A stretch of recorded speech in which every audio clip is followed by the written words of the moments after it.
สวัสดีครับนางผ้าครับสวัสดีครับมื้อนี้มาตามในทางนางผ้าเด้อนะครับโอ้เสียดายดอกเลขไทยเราให้19แม่นครับ19แล้วว่ามื้อนั้นมันไปว่ากันลาวสามัคคี19เต็ม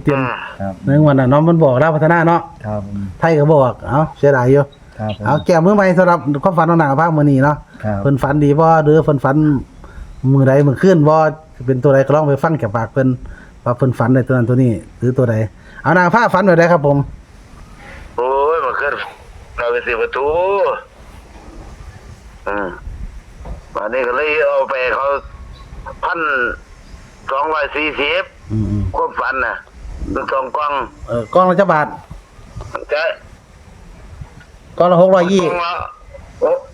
อ้กล้องละ620ครับผมเป็นเงิน ก็เลยไปจ่ายเขาเรียบร้อยไว้ถือว่าเรียบร้อยเขาเก๋เขาเอาไว้วันนี้เขาได้การแล้วเรื่องสิไว้โชคดีแล้วเขา โอ้ก็งามนะ ก็มีแล้วสองกล้องปามกับงาม อืม มาใส่ไก่งัวไอ้งามคักตุ่มครับไปต้องการลูก2 คน 3 คนครับเมียนี่แหละ 620 ตัวไปกับเมียกับ สอ ลู ง ก กล่องสองกล่องเนาะ 2 ปลา 2 กล่อง เท่ากับ 1,240 เนาะแมน แต่ว่า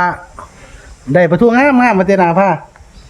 เว้ยได้งามคักเว้ยบ่เคยเห็นมาได้งามปานนี้จีนเลยว่ากับจีนนะเฮ้ยเบิ่งคืองามดีแท้เฮาวันนี้ล่ะเฮาได้เต็มหักเปอร์เซ็นต์ยังเรียบร้อยแล้วเว้ยได้อยู่ดอกเกี่ยวมันหลายบาทอยู่ดอกเฮาวางสิเหลือ ในฝันเรากับเมียเนาะ แม่นเปิดมาเลยเอ้ยสบายเมียมันก็เรียบเรือนแล้วรวยเงินปลางามไรลูกค้าก็บ่ตีจักเที่ยปลางามบ่ได้จริงๆได้ตลอดเด้เนาะเพราะว่าไอ้เส้นตัวมาให้อยู่ตัวจากขอนแก่นเว้ยจังได๋ว่าจังซั่นเนาะใส่รถทัวร์มาแหมจังซั่นผมไปเอามันก็ไกลโพดเนาะเอาใส่รถทัวร์มาผมไปมารับทั้งอันทั้งน้องว่าใครระวางซั่นแล้วไปกลับไกลก็รอ ครับคือได้ยินว่า เต็ม คือได้ยินโซนกับเมียว่าราคาเกี่ยงละจะบาทก่อน เก่งยิ้มหากับสายหา ในฝันเว้ากันเนาะ แม่นไว้งามสิไว้เดี๋ยวโชคดีแล้วเฮาซ้ำนี่ล่ะเอาซ้ำนี่ก็พออยู่พอกินแล้วล่ะเฮาลาสิล่ะ ราคาเก่งเนาะ แล้วก็ขิงขาย แม่นใส่เรียบร้อยตัวไอ้ไม่ได้ว่าตัวใหญ่แม่นไหมลูกค้าบ่มีติโอ้ยคืองามแท้วันนี้ความฝัน นี่ผู้เมียว่าเต็งได้ละให้ตีบ่ว่าบ่ตีหรอกเขามีว่าตัวใหญ่งามดีได้แบบนี้มันใครอยู่มาเด้อ ครับนางผ้ามันก็ได้บาดในตัวเป็นสิ มานี่ก็เลยว่าโอ้ยเบิ่งบ่ใส่คันนี้ไปอันนี้บ่ได้ฝันอันนี้บ่ได้ความมันก็บ่ได้ว่าเรื่องทะเบียนรถได้ความในฝันว่าโอ้ยเจ๊เฮาซื้อคันนี้ทะเบียนรถคันนี้เป็นจัง47ไปมันพาเฮาไปดีบัดนั้นแม่ว่าพี่ล่ะ เอาเรื่องเขาโศกันต่างหากบ่ได้เกี่ยวกับฝันเนาะ นี่ได้ว่าโอ้ยแม่นมันก็พาเฮาไปดีเนาะไปไสก็พาเฮาไปซื้อแล้วประตูแม่บอกคำนี่ล่ะ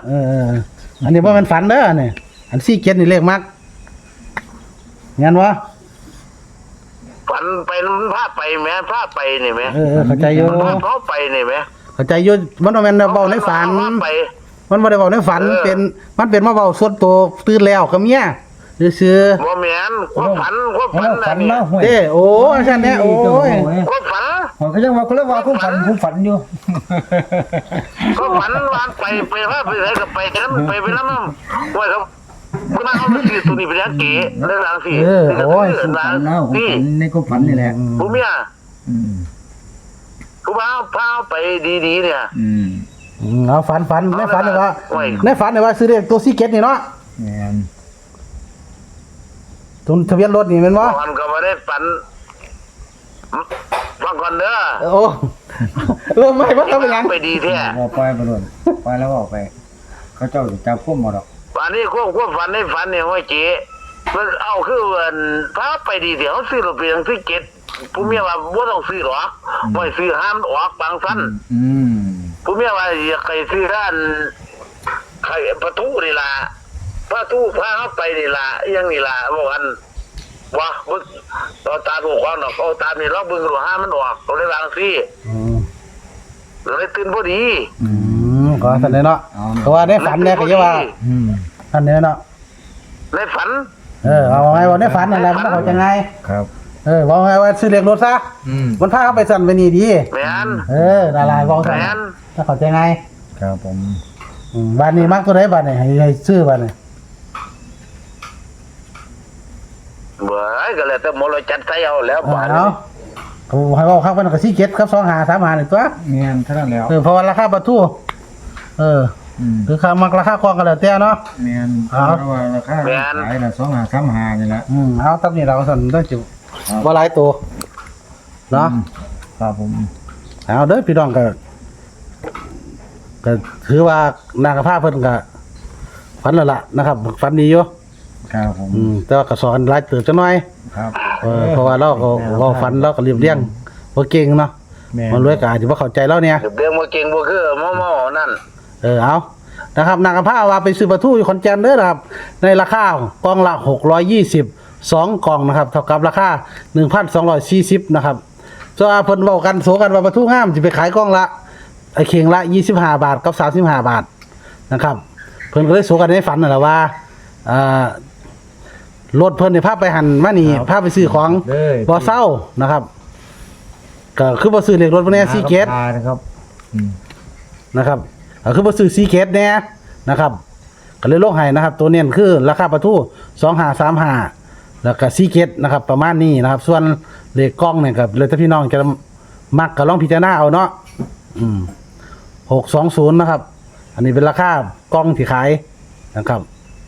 แต่ว่าตัวฟังเสียงเพิ่นเว้าในฝันคักเนี่ยเหมือนเพิ่นจะเน้นซีเกตเด้ ครับ แม่นบ่นางกับผ้า นี่อ่านแม่นอยู่ ประมาณนี้เด้อนะครับ ครับผม คือว่าฝันคักฝันแจ้งให้ดอก ครับ เอานะครับ ขอให้โชคดีนะนางกับผ้าเด้อนะครับ ครับ ไม่เก๋ฟันไปแล้วนางกับผ้า อ๋ออยู่ข้างในก็บ่โทรหาลูกน้องเอาขวาง เอากูเอิ้นว่าน้ำกัน ลูกน้องก็ เคียงนี่โลดจังไง ลูกน้องเขาว่าก็จมอยู่เนี่ยลูกน้องก็เครียดอยู่นี่ เขียนจะได้เป็นคนว่างานว่าพาลูกไปมหาลัย มาอีกเสีย พาลูกไปมหาลัยอยู่ไม่มาลูกน้องก็จมอยู่นี่ ผมดาวจังหน่อยเดี๋ยวทิศไก่พันนั่นล่ะนะครับโชว์ตัวเลขไม่ได้เทีนี้เด้อ ปั้นพี่เป็นว่าปั้นพี่ นะครับราคากล่องเด้อนะครับ622กล่องเท่ากับ 1,240นะครับบาทเนาะเพิ่นจ่ายเขาเจ้าเนาะว่าอยู่มาส่งขอนแก่นใส่รถทัวร์มาส่งอยู่ทางบ้านน้องหวานนี่แหละเพิ่นว่าก็ได้ปลาทูมาแกะมาคัดนะครับโอ้ยว่างามคักว่าสัตว์ปลาทูวันนี่น่าจะได้กำไรน่าจะหมานทางอยู่เพิ่นว่าจะขายเข่งละ25กับ35บาทแต่เพิ่นก็มาบอกในฝันอีกว่าเฮาซื้อเลขรถเป็นหยังว่าซั่นเลขรถเฮามันคือพาไปหันไปนี่ดีแท้นะครับ47นะเอาให้โชคดีน้ำหนักกับผ้าให้ร่ำให้รวยสุขสุขคนขอบคุณนางผ้าหลายเด้อนะครับที่แบ่งปันความฝันสวัสดีครับ สวัสดีครับ ครับ